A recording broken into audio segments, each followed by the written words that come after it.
Salam saudara seperjalanan di dalam Kristus. Tema perenungan hari ini, Finishing Well. Saya membacakan di dalam 1 Raja-Raja pasal 2 ayat 1 dan 2. Ketika saat kematian Daud mendekat, ia berpesan kepada Salomo anaknya, "Aku ini akan menempuh jalan segala yang fana, maka kuatkanlah hatimu dan berlakulah seperti laki-laki." Jemaat yang dikasihi Tuhan, mengakhiri hidup dengan baik. Setiap manusia yang pernah dilahirkan ke dunia, pada akhirnya hidupnya, panjang atau pendeknya usia, tetap berakhir dalam kematian, yaitu menempuh jalan yang fana.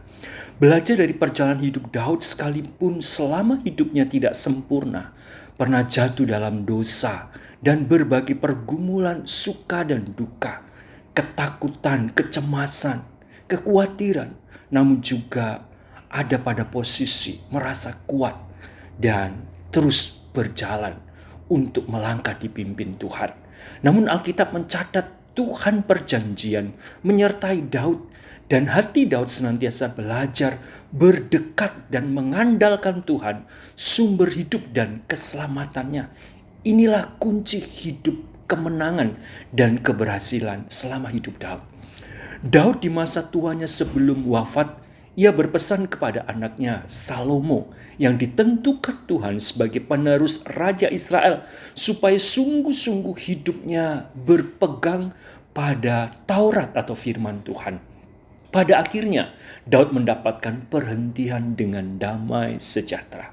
Segala jasa selama perjuangan hidupnya untuk mengikuti kehendak Tuhan perjanjian itu, dan relasi hubungannya dengan Tuhan secara pribadi, banyak memberi inspirasi dan perubahan-perubahan orang sampai saat ini, termasuk saudara dan saya ketika kita membaca kitab tulisannya termasuk Mazmur.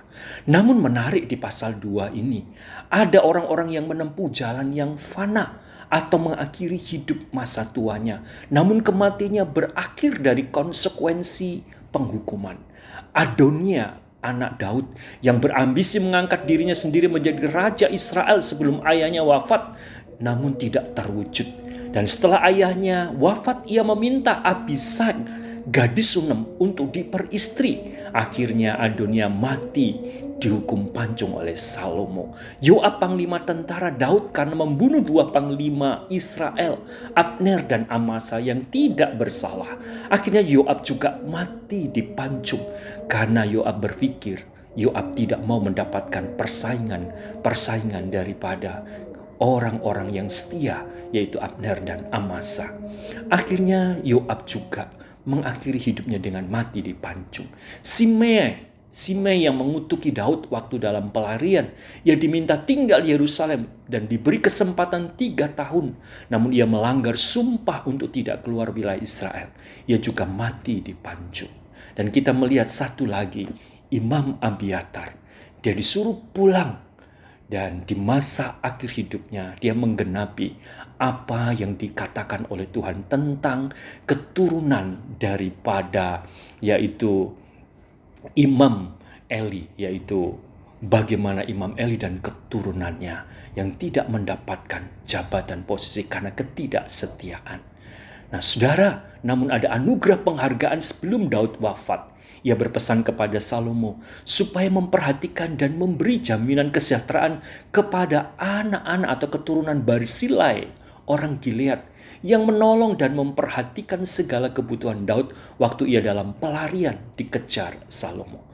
Apa yang bisa kita pelajari dari kebenaran ini? Kiranya selama kesempatan hidup yang Tuhan karuniakan, kita belajar hidup seturut dengan kebenaran firman Tuhan, melakukan karya dan pelayanan dengan baik, menabur kasih dan kebaikan, dan sedapat mungkin oleh pertolongan Tuhan terhindar dari segala bentuk kejahatan.